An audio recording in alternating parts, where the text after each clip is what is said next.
요즘 젊은 그 친구들 사이에서 그 성격 그 테스트하는 게 있죠. 일명 MBTI 성격 유형 테스트하는 게 있는데 그 중에 그 성격 중에 요 MBTI 보니까 쭉 있더라고요. 뭐 외향형, 뭐 감각형, 사고형, 또 진단형, 또 내향형 뭐 쭉 있어요. 직관형 뭐 있어요. 쭉. 그래서 뭐 예를 들어서 뭐 외향형인지 내향형인지 직관형인지 뭐 이런 이게 정답은 아니지만 젊은 그 친구들 가운데 이런 성향이 있어요.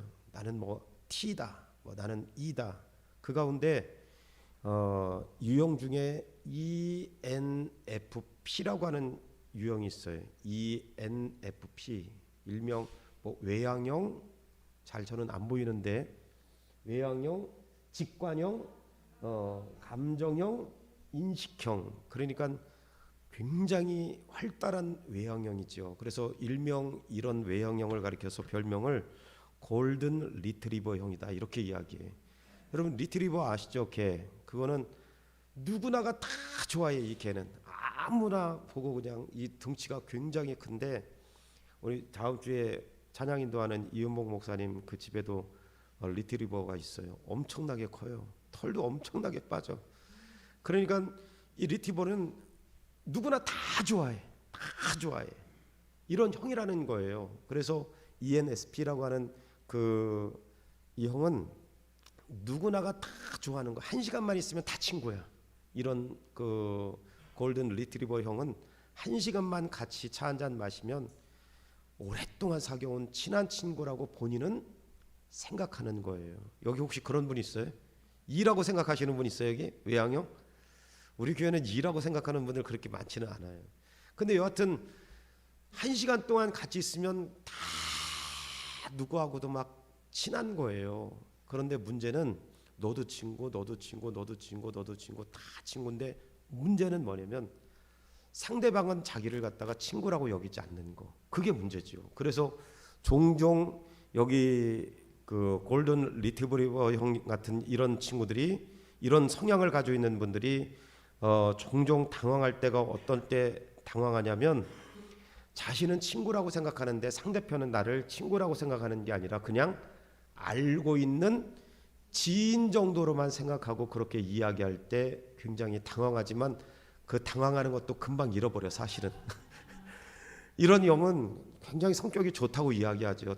처음에는 당황하지만 당황하는 것도 금방 여기 외향형이기 때문에 금방 잃어버리고 금방 또 이렇게 사교성이 좋지요. 여하튼 인간관계에서 오늘 본문에 나오는 거 나는 친밀한 관계라고 생각하는데 상대편이 나를 친밀하다고 생각하지 않는 거 그처럼 나를 내가 생각하는 거는 그렇게 착각하고 살 수 있다는 거예요.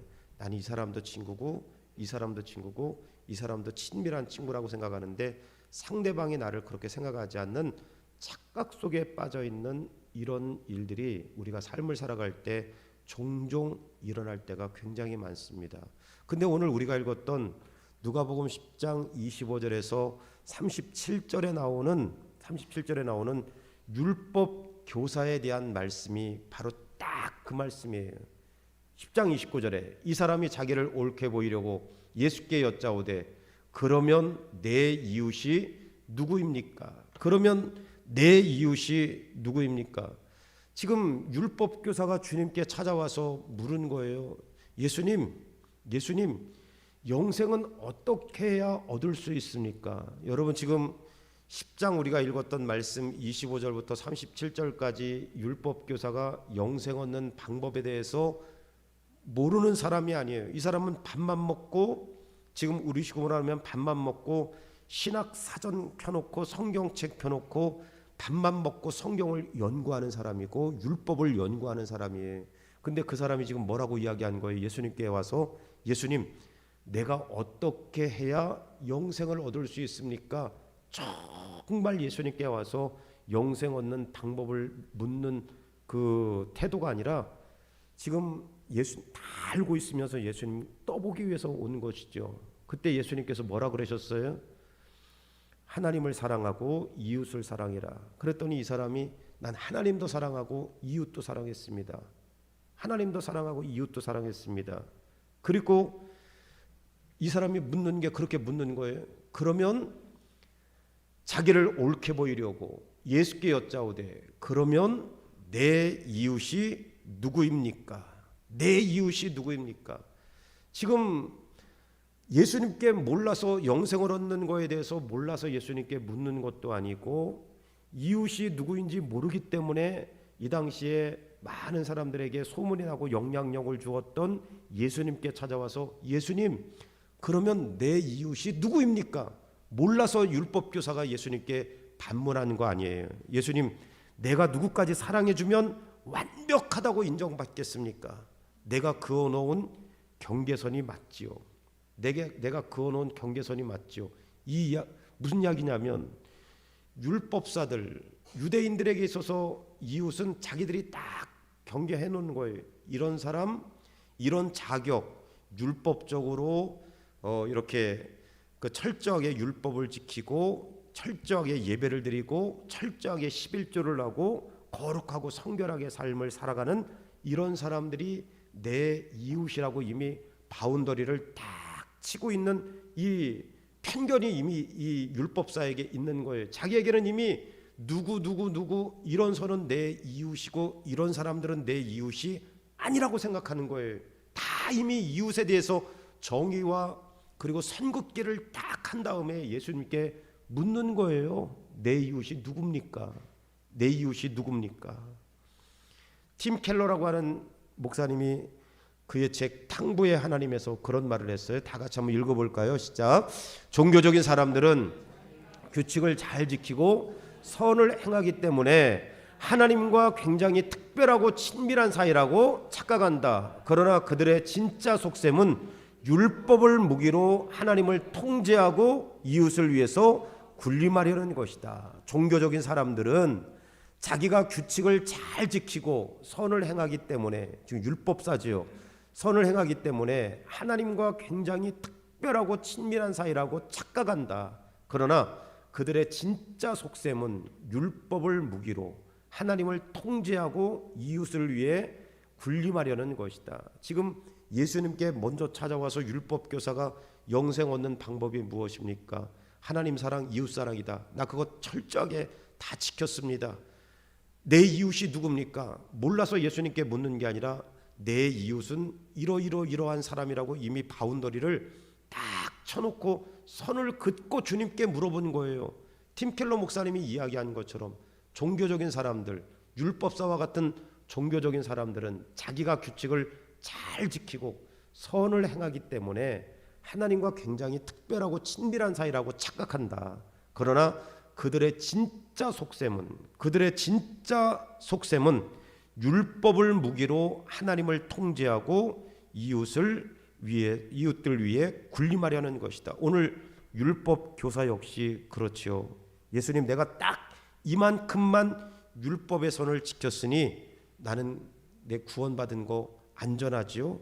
마치 이런 거예요. 그래서 영적인 계산기를 두드리면서 영적 가성비를 따져보는 거예요. 우리가 물건을 딸 때 계산기 두드리면서 가성비 참 좋네.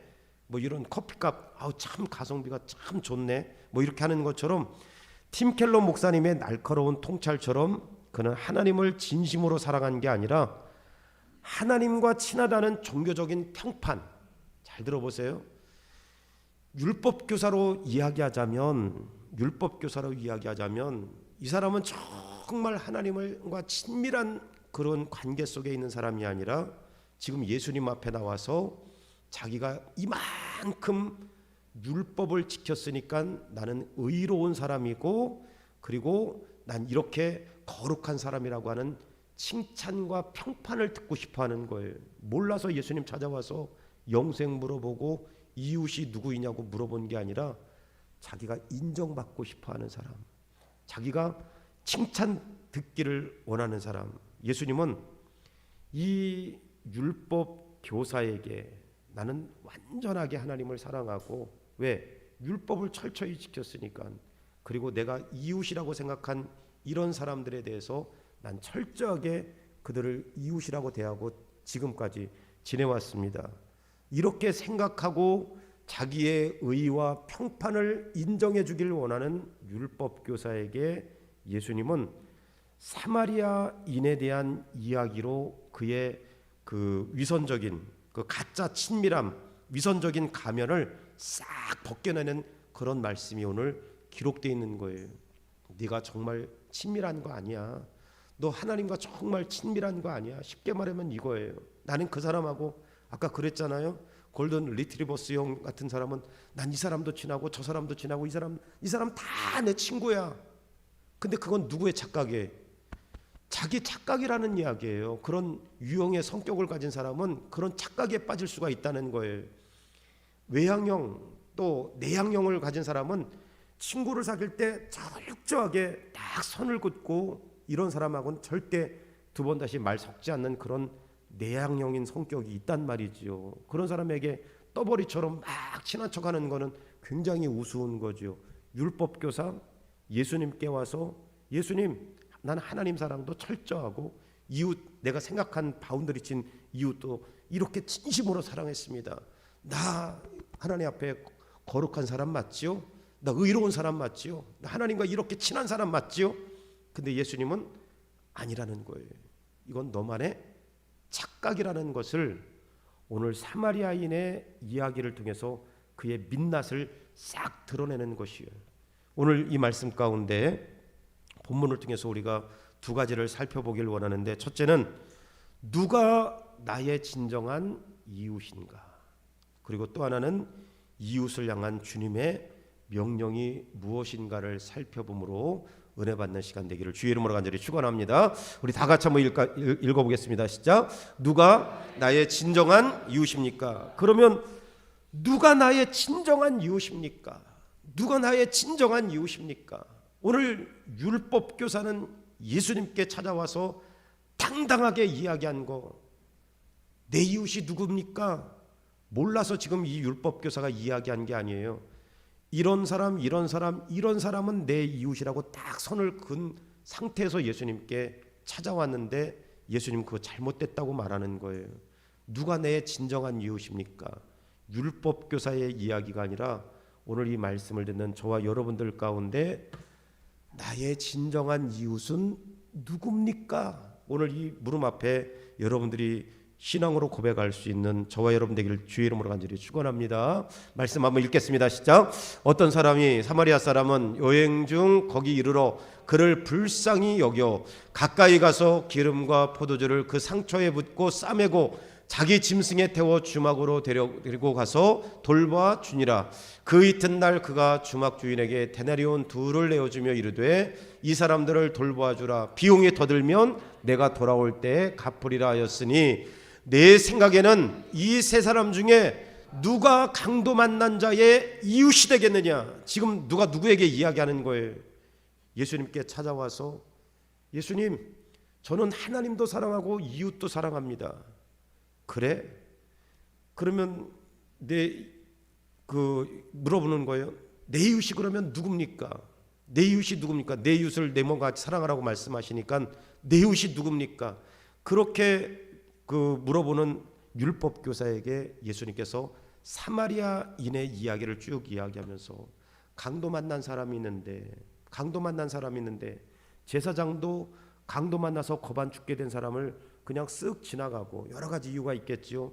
그리고 레인도 그 강도 만난 이웃을 거반 죽게 된 사람을 쓱 지나가는데, 너희들이 개 취급하고 상종하지 않는 사마리아인들, 역사적으로 유대인들은 사마리아인들을 개 취급했어요. 상종도 안 했어요. 그래서 유대인들이 사마리아 지역을 지나갈 때는 요단강을 건너가서 그 동네 안 가려고 요단강을 건너가서 그만큼 지나간 다음에 요단강을 다시 건너갈 정도로 그렇게 사마리아인들을 상종하지 않는 거예요.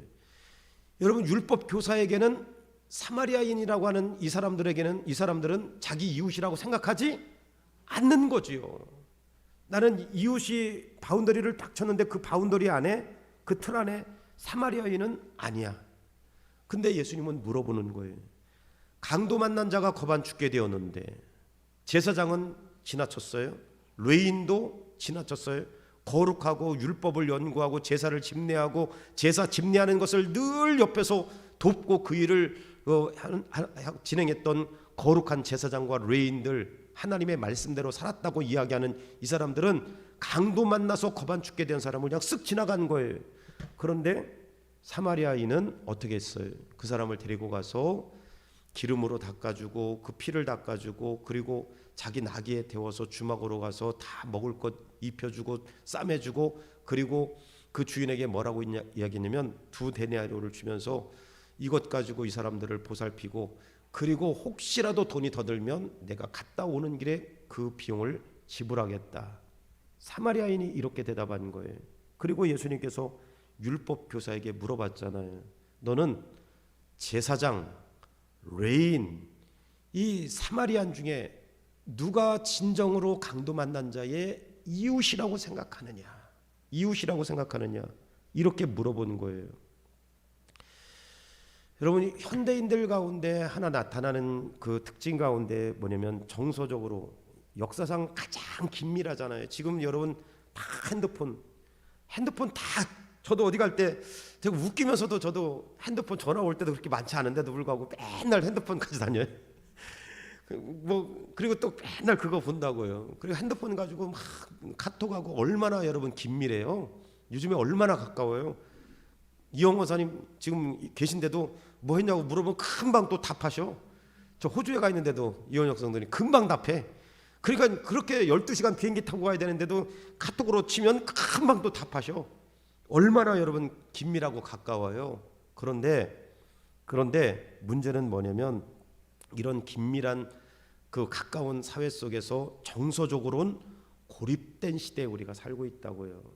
그래서 우리가 최근에 뉴스에 보면 현대판 방관자 효과가 있어요. 방관자 효과. 이게 무슨 이야기냐면 사람들끼리 핸드폰이나 다양한 SNS를 통해서 굉장히 가까운 사이 같은데 사람들이 정서적으로 고립되어 있다고요. 그래서 영웅도 있지만 정말 어려운 일을 만났을 때 도와주는 경우도 있지만 어떤 환경 속에 누가 큰 위험을 당하거나 어려움을 당할 때 나 아니어도 누가 가서 도와주겠지. 그리고 전부 다 뭐만 들고 있는 거예요. 핸드폰으로다가 촬영만 하고 있는 거예요. 쭉. 그래서 여러분 오죽했으면 달려가서 도와주는 사람이 영웅이 되는 시대가 되었어요. 다른 사람은 어머 어떻게 이렇게 하면서도 직접 가서 원원하지 않는 거예요. 도와주진 않는 거예요. 그리고 피하는 거지요. 행여라도 나한테 불이익을 당할까 봐 피하는 거지요. 이걸 일명 뭐라고 이야기하냐면 방관자 효과라고 이렇게 이야기해요. 내가 아니어도 누군가 하겠지. 책임 분산, 극단적인 개인주의나 이기심, 방관자 효과예요. 누가 굉장한 위험에 처해도 내가 그 사람을 위해서 돕거나 이런 거 쉬운 건 아니에요. 왜 쉬운 건 아니냐면 이유도 있겠지요. 누굴 어떻게 쓰러져서 막 도울 때 잘못하면 물에 빠진 사람 건져내니까 뭐 달라고 이야기하는 거, 보따리 달라고 이야기하는 거, 함부로 쓰러진 사람 했다가 잘못 만지면 뭐라고 또 이야기해. 응급처치 잘못해가지고 오히려 손해를 입히는 경우가 있기 때문에 참 어려운 시대가 됐어요. 골목에서 차 운전하는 것도 굉장히 조심해. 왜? 5m 앞에 차 보고 쓰러지면 그것도 또 차에다가 뭐해? 보험 청구해요. 그래서 가슴이 덜컹덜컹할 때가 굉장히 많아. 괜히 또 가다가 내 차 앞에서 교회 차 앞에서 쓰러지면 그거 어떻게 해? 두려움 가운데 쓰러졌다. 뭐 무서워서 쓰러졌다. 크랙션 눌러서 쓰러졌다. 그러면 전부 다 또 요새는 뭐예요? 그 한문철인가 그것 때문에 다 사람들이 그 기가 막히게 보고 전부 다 뭐 안 되면 그만이고 전부 다 낸다고요. 그러니까 방관자 효과라는 것처럼 이런 일들이 우리 주변에 널려 있는 거예요. 서글픈 사회의 그 서글픈 초상이지요. 그런데 오늘 본문에 등장하는 그 율법 교사에게 그 예수님께서 내가 무엇을 하여야 영생을 하리이까? 물은 뒤에 내가 무엇을 하여야 영생을 어디리까? 여기 그랬잖아요. 어떤 율법 교사가 일어나 예수를 시험하여 이르되 선생님 내가 무엇을 해야 영생 얻을 수 있습니까? 대답하여 이르되 내 마음을 다하고 목숨을 다하여 힘을 다하여 뜻을 다하여 주 너의 하나님을 사랑하고 또한 내 이웃을 내 자신과 같이 사랑하였나니. 이 사람이 자기를 옳게 보이려고 예수께 여짜오되 그러면 내 이웃이 누굽니까? 내 생각에는 이 세 사람 중에 누가 강도 만난 자의 이웃이 되겠느냐? 강도 만난 자의 이웃이 되겠느냐? 여러분 오늘 이 율법 교사는 율법 교사 역시 현대인들과 닮은 모습이 굉장히 많지요. 어려움을 당한 이웃을 보고도 어려움 당한 이웃을 보고도 제사장도 레인도 그리고 다 지나간 거예요. 그래서 오늘 여기 이 부분에 대해서 칼빈은 뭐라고 이야기했냐면 이런 얘기했어요. 율법 교사는 다 같이 한번 읽어보겠습니다. 시작. 율법 교사는 자신과 관계 있거나 자격이 있는 자들만 이웃으로 한정지으려 했다. 그러나 예수님은 이웃이라는 단어가 모든 인류를 포함한다는 것을 보여주신다.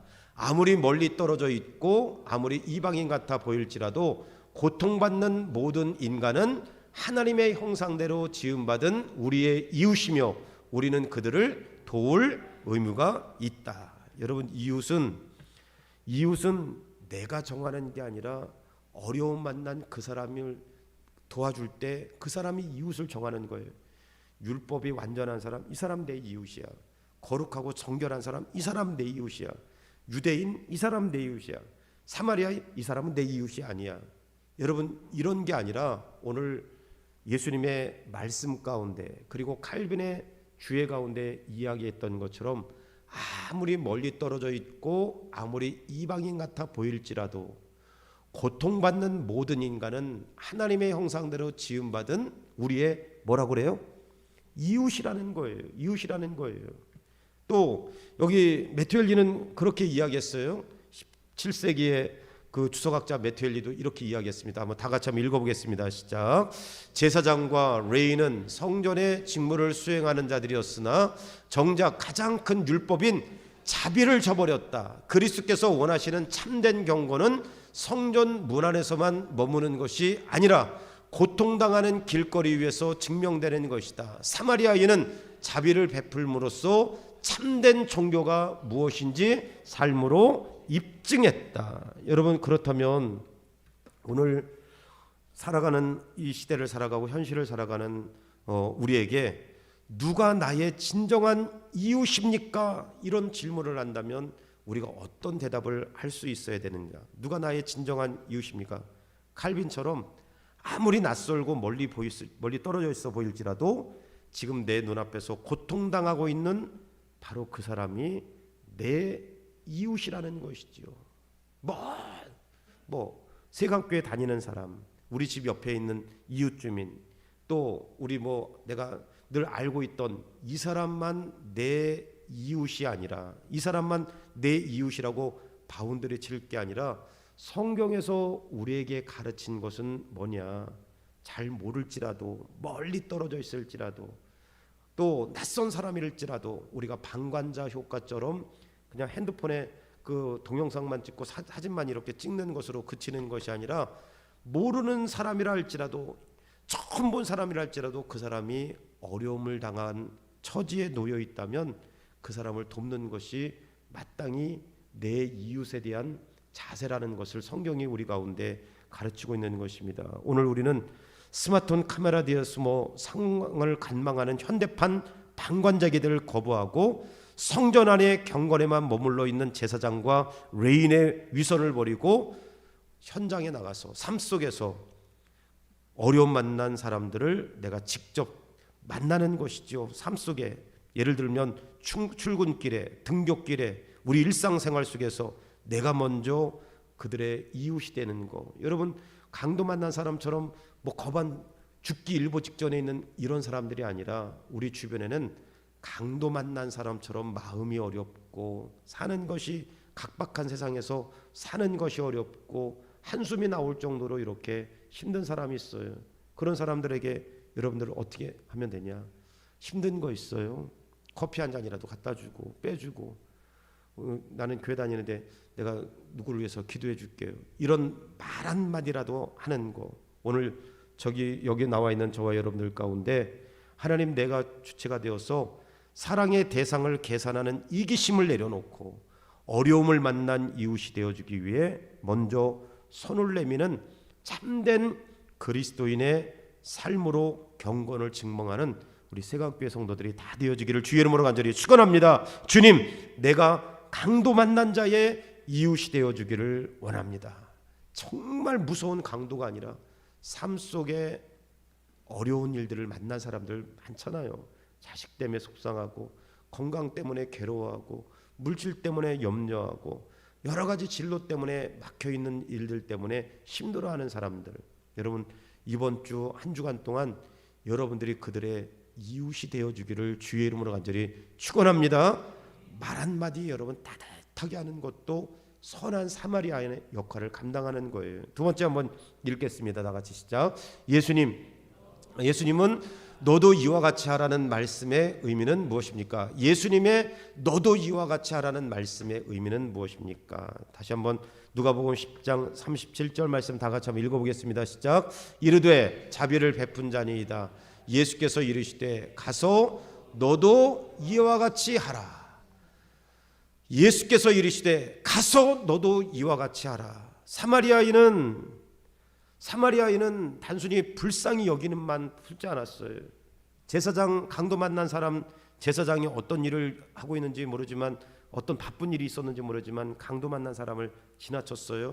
엮이고 싶지 않고 손해보고 싶지 않고 시간 뺏기고 싶지 않고 또 내가 딱 보니까 저 사람 사마리아인인데 상종 못할 사람들이고 그래서 죽거나 말거나 지나갔는지 모르겠어요. 레인 항상 제사장 성전에서 수종드는 거룩한 그런 무리 중에 하나예요.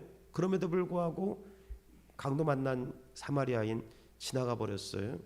아유, 저 사람 괜히 저런 일에 엮이면 시간 손해, 경제적인 손해, 괜히 혹시 무슨 뭐 어떤 증거 대달라고 하면 경찰서에 가서 진술해야 되고 뭐 하는데 진술해야 되고 복잡하니까 어려움 당하거나 말거나 난 몰라. 누가 해주겠지. 그리고 쓱 지나간 거예요.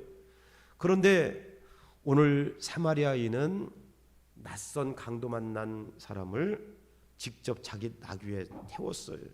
그리고 자기의 것 기름을 갖다가 어떤 기름인지 모르지만 기름을 갖다가 붓고 그리고 상체를 싸매어주고 그 사람을 데리고 그 주막으로 데려가서 그를 돌봐주고 그리고 비용을 자기 돈으로다가 처리해주고 더 비용이 들면 자기가 내겠노라고 이렇게 이야기했어요. 여러분 예수님께서 하시는 말씀이 뭐냐면 율법교사에게 이 세 사람 중에 누가 강도 만나는 사람의 이웃이냐? 사마리아인입니다. 그러면 너도 이 사람 같이 하라는 이야기예요. 이건 예수님과 율법교사 가운데 말씀하지만 오늘 이 말씀을 읽는 우리에게도 똑같이 말씀하는 것이죠. 너도 사마리아인처럼 해라. 사마리아인처럼 해라. 말로는 다 할 수 있어요. 그렇잖아요. 가서 병원 가세요. 그런 말 누가 못해? 배고파요? 아니 CU에 가서 라면 사다가 드시면 되지요. 그런 말은 누구나 다 할 수 있어요. 그런데 자기 것을 내놓고 그 사람 앞에 시간과 그리고 비용을 들여서 돕는 것은 누구나 할 일은 아니지만 예수님의 말씀은 너도 이와 같이 하라. 율법교사에게 너도 이와 같이 하라. 오늘 우리 세강교회 한 사람 한 사람에게 너도 이와 같이 하라는 이야기예요. 지금 자비에 대한 말씀이잖아요. 자비에 대한 말씀이기 때문에 삶 속에 이렇게 일어나는 일들 가운데 가령 예를 들어서 이야기하는 거예요. 자비에 대한 일, 어떻게 내가 긍휼히 여기고 자비를 베풀까? 오늘까지 개한테 물린 얘기 한 번 더 해야 될 것 같아. 이제 치료 2주 동안 별거 아닌데 2주 동안 다 받아가지고 그게 꽤 많이 나왔어요. 병원 다니까 간단한 거 1, 2만 원이 아니라 2주 동안 병원 다니니까 그게 꽤 많이 나오더라고요. 돈 한 18만 원 정도 나오더라고. 쭉 하고 뭐 다 하고 막 그러는데 이 사람들도 병원에서도 뭐 이렇게 하니까 뭐 다 그거 속여서 쓰고 약 바르고 뭐 하고 뭐 하라고 다 하고 꺼주대고 뭐 하고 뭐 물 만났는지 하여튼 그렇게 나왔어. 그래서 이거 그냥 간단하게 이렇게 끝내시죠. 그랬더니 보험 처리할 거예요 그러더라고. 근데 여러분, 우리가 사고가 나면 보험 처리할 것 같으면 처음부터 보험에다가 연락을 해서 그 사람이 이 사건을 접수시켜서 이렇게 해야지, 치료가 다 끝난 다음에 하면 안 되는 거예요. 그래서 아주머니한테 전화, 아저씨는 맨날 술이야. 내가 몇 번 또 봤어. 하여튼 하루 종일 내가 알코올 중독 같아. 난 내 생각에 알코올 중독 같아. 그러니까 아주머니한테 내가 전화드려서, 아주머니, 제가 아주머니한테 전화드린 거는 뭘 원하시는데 그러는 거야. 뭘 원하는 게 아니라 아주머니한테 전화드리는 거는 아저씨가 매일 술 드셔가지고 잘 이해를 못 하시는 것 같아서 전화드리는 거예요. 그랬더니 이거 이렇게 해서 이렇게 하고 이 비용이 나오는데 간단하게 끝날 것 같은데 보험 처리하실 거예요? 그랬더니 보험 처리, 보험에 연락도 안 하신 거예요. 보험에다가 연락도 안 하고 보험 처리한다고 이렇게 말만 그렇게 한 거예요. 그랬더니 이분이 뭐라고 이야기하냐면, 그래서 다 설명을 해요. 그래서 어르신들, 내가 그래서 자녀가 없으신가 내가 그렇게 생각되는 거예요. 왜냐면 조금 못된 사람 만나면 이거 엄청나게 뜯어요. 이런 거 2주 동안 뭐 회사 못 나간다 뭐 한다 막 엄청나게 뜯는다고요. 그래서 잘 설명했어요. 그 아주머니한테 그래서 70대 후반인 것 같아요. 80은 다 돼간 것 같은데 일하시니까 뭐 어려운 일을 하시겠죠. 그래서 아주머니 돈 좀 있어요? 그랬더니 우리 돈이 없어요.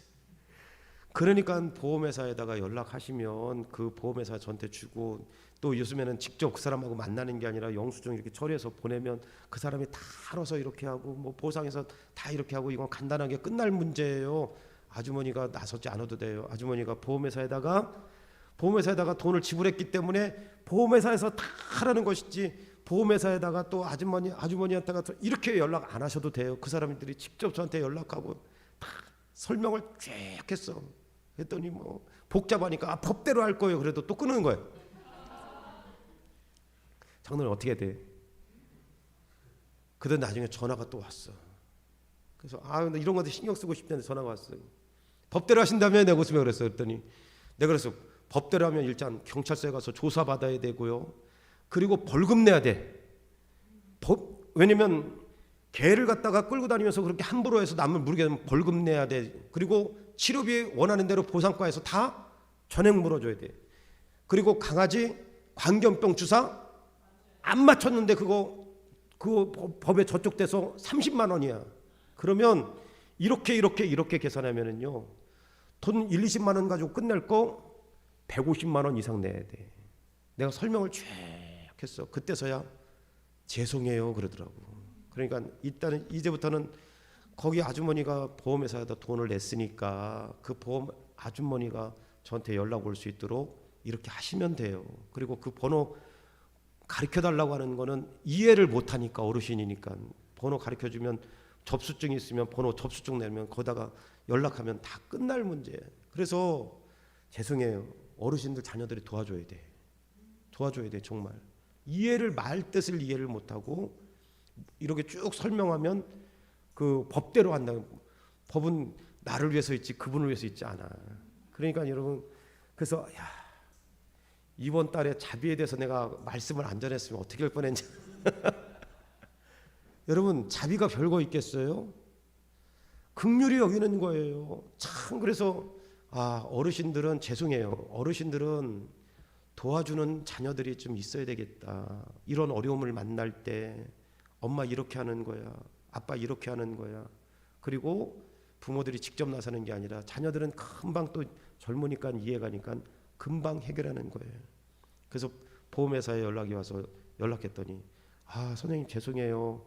이 개는 엘리베이터 안에서 다른 사람 또 물어가지고 이력이 있었어요. 그런 가중처벌이에요. 가중처벌. 그런 거는. 그러니까 자꾸 그런 건 모르고 법대로 해달라고 그래. 여러분, 왜 제가 이 말씀을 드리냐, 제가 개 물린 이야기 하는 게 아니라 자비를 베푸는 거예요. 모르는 거야. 어르신들이니까 잘 이해를 못하는 거예요. 이게 얼마나 별거 아닌 것 같지만 중요한 일인지. 여러분, 오늘 저와 여기 앉아있는 저와 여러분들이, 그래서 칼빈이 뭐라 그랬냐면, 칼빈은 그렇게 얘기했잖아요. 존 칼빈은 이와 같이 하라는 주님의 명령을 성도의 실제적인 책임과 연결해서 이렇게 이야기했어요. 다 같이 한번 읽어볼까요? 시작. 그리스도께서는 말로만 사랑을 외치는 사람을 기뻐하지 않으신다. 이 비유의 결론은 명확하다.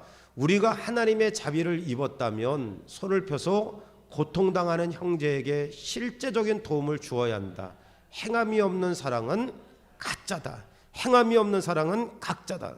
목회자라도 목사라도 요즘에 여러분 거기 그 전화번호 다 뜨고 저장하면 바로 어디로 넘어가요?